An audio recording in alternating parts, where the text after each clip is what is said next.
আপোনালোকে নিশ্চয় দেখিছে মই যিটো পাৰ্ট 1ত ভিডিঅ' আপলোড কৰিছিলোঁ সেইটো হৈছে এৰেষ্ট কৰা ব্যক্তি এজনৰ এৰেষ্ট হোৱাৰ পিছৰে পৰা আৰু বেইল হোৱাৰ আগলৈকে কেনেকুৱা ধৰণৰ অধিকাৰ থাকে তাৰে ওপৰত।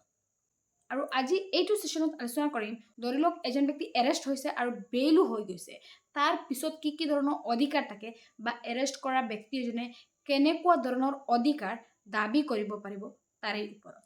হাই friends, welcome to my channel ল ষ্টেণ্ড পইণ্ট। মই এডভোকেট ৰেশমী সিদ্দিক আৰু আপোনালোকে চাই আছে ল ষ্টেণ্ড পইণ্ট ইউটিউব চেনেল বা ফেচবুক পেজ।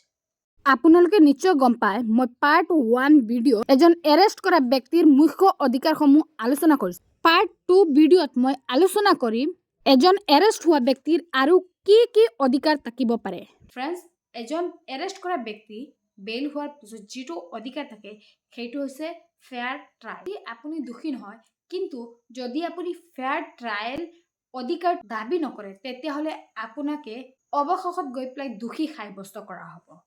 আপুনি সঁচাকৈয়ে এজন দোষী ব্যক্তি নে নিৰ্দোষী ব্যক্তি সেই বস্তুটো প্ৰমাণ কৰিবলৈ মই ভাবোঁ আপোনাৰ ওপৰত যিটোৱে আৰোপ লগোৱা নহওক কিয় আপুনি অনাবল কোৰ্টৰ সন্মুখত ফেয়াৰ ট্ৰায়েল অধিকাৰটো দাবী কৰিব পাৰিব। নেক্সট যিটো অধিকাৰ হৈছে সেইটো হৈছে কনচাল্ট এ লয়াৰ। ফ্ৰেণ্ডছ, যেতিয়া এজন পুলিচ অফিচাৰে এজন ব্যক্তিক এৰেষ্ট কৰে সেই সময়ৰ পৰা আপোনাৰ কেছটো কমপ্লিটলি শেষ নোহোৱালৈকে আপুনি এজন এডভোকেট বা লয়াৰৰ কনচাল্ট লোৱাটো বহুত জৰুৰী হয়। যদি আপুনি এজন এডভোকেট বা লয়াৰক কনচাল্ট কৰে তেতিয়াহে আপোনাৰ ওপৰত লগোৱা আৰোপটো সহি তৰিকা মতে যাব বা আপুনিও ফেয়াৰ ট্ৰায়েলটো পাবলৈ সক্ষম হ'ব।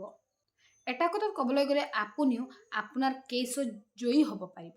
ফ্ৰেণ্ডছ, আৰু এটা অধিকাৰ হৈছে কিপ চাইলেন্স।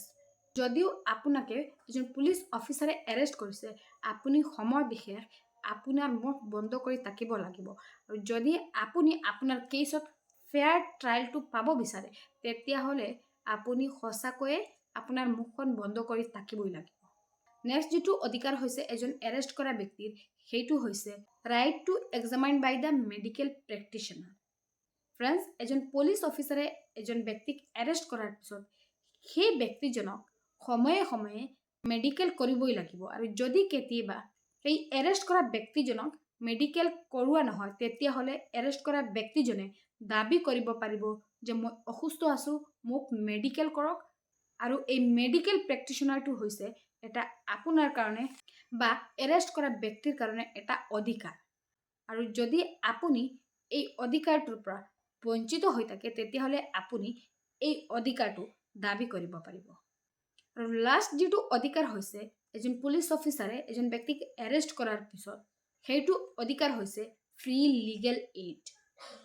ফ্ৰী লিগেল এইডটো আমাৰ সমাজৰ সকলো ব্যক্তিয়ে জনাটো দৰকাৰী হয়।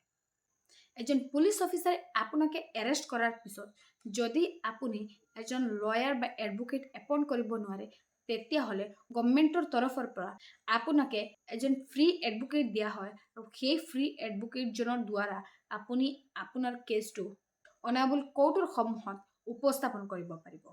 ফ্ৰেণ্ডছ, আৰু এই ফ্ৰী লিগেল এইডটো আপোনাৰ এটা অধিকাৰ হয়। যদি আপোনাৰ ছাফিচিয়েণ্ট টকা পইচা নাই আপোনাৰ কেছটো খেলিবলৈ তেতিয়াহ'লে আপুনি এই ফ্ৰী লিগেল এইডৰ জৰিয়তে আপোনাৰ কেছটো খেলি যাব পাৰিব।